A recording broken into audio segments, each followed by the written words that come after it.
OTT ನಲ್ಲಿ cinema ನೋಡಿದವ್ರ ಕಡೆಯಿಂದ ಬಂದಂತ ರೆಸ್ಪಾನ್ಸ್ ಹೇಗಿತ್ತು ಅಂತ ಆ ಸಂದರ್ಭದಲ್ಲಿ? ಆಕ್ಚುಲಿ ತುಂಬಾ ಜನ ಇಷ್ಟಪಡಿದೆ. ಅಂದ್ರೆ ನಾವ್ ಅನ್ಕೊಂಡಿದ್ದು ಯಾರು ನೋಡೋದಿಲ್ಲ ಅನ್ನೋ ತರ ನನ್ ಮನ್ಸಲ್ಲಿತ್ತು. ಯಾಕಂದ್ರೆ ಅದೊಂದು ಎಕ್ಸ್ಪೆರಿಮೆಂಟಲ್ ಫಿಲ್ಮ್ ಆಗಿತ್ತು. ಮತ್ ನಿಮ್ಗೆ ಅಮೆಝಾನ್ ಅಲ್ಲಿ ಡೈರೆಕ್ಟ್ ಆಗಿ ಸಿಗಲ್ಲ. ಅಮೆಝಾನ್ಗೆ ಅದು ನಮ್ಮ ಫ್ಲಿಕ್ಸ್ ಅಟ್ಯಾಚ್ ಆಗಿದೆ ಅಂತ ಅನ್ಸುತ್ತೆ. ಅಂದ್ರೆ ನಮ್ಮ ಫ್ಲಿಕ್ಸ್ ಅಲ್ಲಿರೋ ಕಾಂಟೆಂಟ್ ನಿಮ್ಗೆ ಅಮೆಝಾನ್ ಅಲ್ಲಿ ಕಾಣುತ್ತೆ.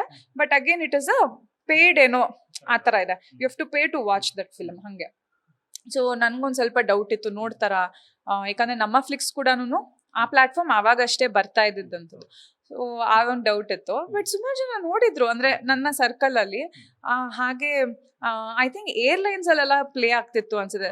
ಒಂದು 3-4 ಜನ ಫ್ರೆಂಡ್ಸ್ ನನಗೆ ನಾನು ಫ್ಲೈಟ್ ಅಲ್ಲಿ ಸಿನಿಮಾ ನೋಡಿದೆ ಅಂತ ಹೇಳಿದ್ರು. ಹೌದು ಚೆನ್ನಾಗಿದೆ ಇದು ಅಂತ. ಇಲ್ಲೆಲ್ಲ ನೋಡ್ಬಿಟ್ಟು ಹೇಳ್ತಾರೆ ಅಂತ. ಮತ್ತೊಂದ್ ಕಡೆ ತುಂಬಾ ಬ್ಲೆಸ್ಡ್ ಅನ್ನೋ ವಿಚಾರ ಅಂತ ಬರೋದಾದ್ರೆ, ಪ್ರಶಾಂತ್ ನೀಲ್ ಅವರು ನಿಮ್ಮನ್ನ ಕಿರುತೆರೆಯಿಂದ ಹಿರಿತೆರೆಗೆ ಕರ್ಕೊಬಂದು ನಿಲ್ಸಿದ್ರು. ಮೊದಲ ಪ್ರಯತ್ನದಲ್ಲೇ ಇಡೀ ಕರ್ನಾಟಕದ ಮನೆ ಮಾತಾಡಿ, ದೇಶದ ಮನೆ ಮಾತಾಡ್ರಿ. ಸೊ ಅವ್ರ ಕಡೆಯಿಂದ ನೀವು ಎಂಟ್ರಿ ಕೊಟ್ಟಿದ್ದು, ಈಗ ಸಿನಿಮಾದ ಜರ್ನಿ ಅಥವಾ ನೀವು ಪಾತ್ರಗಳ ಆಯ್ಕೆ ಆಗ್ಲಿ ಎಲ್ಲವೂ ದೊಡ್ಡ ಮಟ್ಟದಲ್ಲಿ ದೊಡ್ಡ ಗೆಲುವು ಸಾಧಿಸ್ತಾರಂಥದ್ದು ಎಷ್ಟು ಖುಷಿ ಇದೆ ಅಂತ? ಏನಿಲ್ಲ, ಐ ಆಮ್ ಜಸ್ಟ್ ಹ್ಯಾಪಿ. ಬಂದಿದ್ದು ಸ್ವೀಕರಿಸ್ತಾ ಇದ್ದೀನಿ. ಪ್ರಶಾಂತ್ ಸರ್ಗೆ I will be definitely ever grateful. ಆ ಥರದೊಂದು ಐಕಾನಿಕ್ ಕ್ಯಾರೆಕ್ಟರ್ನ ಕ್ರಿಯೇಟ್ ಮಾಡಿ ಕೊಟ್ಟಿದ್ದಾರೆ.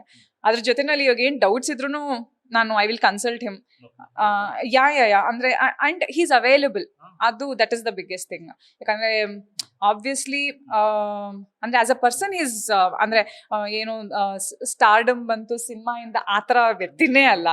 ಫಸ್ಟ್ ಆಫ್ ಆಲ್ ಆ ಥರ ವ್ಯಕ್ತಿ ಅಲ್ಲ. ಬಟ್ ಅದನ್ನ ಹೊರತುಪಡಿಸಿ ಕೆಲ್ಸದ ಮೇಲೆ ಅಷ್ಟು ಬ್ಯುಸಿ ಇರ್ತಾರೆ, ಹಾಗಾಗಿ ರೆಸ್ಪಾಂಡ್ ಮಾಡದೇ ಇರ್ಬೋದು ಅನ್ನೋ ತರ ಯೋಚನೆಗಳು ಆಬ್ವಿಯಸ್ಲಿ ಬರುತ್ತೆ. ಯಾಕಂದ್ರೆ ಅಷ್ಟು ಬ್ಯುಸಿ ಇರೋದ್ರಿಂದ. But still he makes sure ನಮ್ಗೆ ಏನಾದ್ರು ಆ ಥರದ್ದು ಡೌಟ್ಸ್ ಇದ್ರೆ ಹೀಸ್ ಅವೈಲಬಲ್. ಸೊ ಯಾ ಆ ಥರ. ಸೊ ಚೆನ್ನಾಗ್ ಆಗ್ತಿದೆ. ನಿಮ್ಮ ಫ್ಯೂಚರ್ ಅನ್ನ ಅವರು ಮೊದಲೇ ಡಿಸೈಡ್ ಮಾಡಿದ್ರ ಅಂತ ಅನ್ಸುತ್ತೆ. ಯಾಕಂದ್ರೆ ನಿಮ್ಗೆ ಆ ಒಂದು ಕೆಪಾಸಿಟಿ ಇದೆ, ಕೇಪಬಿಲಿಟಿ ಇದೆ ಅನ್ನೋ ಕಾರಣಕ್ಕೋಸ್ಕರ ಪಾತ್ರಕ್ಕೆ ನಿಮ್ಮನ್ನ ಕಾಸ್ಟ್ ಮಾಡಿದಾಗ್ಲಿ, ಆ ನಂತರದಲ್ಲಿ ನಿಮಗೆ ಈಗ ಹುಡ್ಕೋ ಬರ್ತಿರೋ ಪಾತ್ರಗಳಾಗ್ಲಿ. ಫ್ಯೂಚರ್ ಬಗ್ಗೆ ಎಲ್ಲ ಪಾಪ ಗೊತ್ತಿಲ್ಲ, ಅವ್ರಿಗೂ ಗೊತ್ತಿರೋದಿಲ್ಲ ಫ್ಯೂಚರ್ ಅಲ್ಲ. ಆ ಸಿನಿಮಾಗ್ ಮಾತ್ರ ಯೋಚನೆ ಮಾಡಿರ್ತಾರೆ. ಬರುತ್ತಲ್ಲ ಡೈರೆಕ್ಟರ್ಗೆ, ಈ ನಟಿ ಹತ್ರ ಏನೋ ಕೇಪಬಿಲಿಟಿ ಇದೆ, ಕೆಪಾಸಿಟಿ ಇದೆ ಅನ್ನೋದು. ಅದಿರತ್ತೆ. ಬಟ್ ಅಂದ್ರೆ ಒಂದ್ ಕೆರಿಯರ್ದು ಫ್ಯೂಚರ್ ಅಂತ ಆಬ್ವಿಯಸ್ಲಿ ಪಾಪ ಯೋಚನೆ ಮಾಡಿರಲ್ಲ. ಯಾರು ಯೋಚನೆ ಮಾಡಕ್ಕಾಗಲ್ಲ ಹಂಗೆ. ಬಟ್ ಅದೇ ಆ ಸಿನಿಮಾಗ್ ತಕ್ಕಂತೆ definitely he had thought. And ಸುಮಾರು ಸಲ ಎಕ್ಸ್ಪ್ರೆಸ್ ಮಾಡಿದ್ದಾರೆ.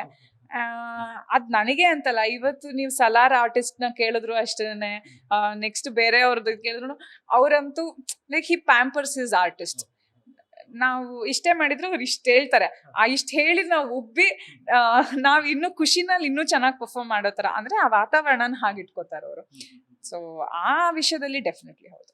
ಈಗಲೂ ಕಾಂಟ್ಯಾಕ್ಟ್ ಅಲ್ಲಿ ಇದ್ದೀರಿ ಅಂತ ಹೇಳಿದ್ರೆ, ಸೊ ಸಿನಿಮಾ ಬಗ್ಗೆ ಏನಾದ್ರು ಮಾತುಕತೆ ನಡೀತಾ ಇರುತ್ತಾ? ಏನಾದ್ರು ಈ ತರ ಸಿನಿಮಾಗಳು ಮಾಡಿ, ಪಾತ್ರಗಳು ಮಾಡಿ ಅಂತ ಹೇಳ್ತಾರ ಅಂತ?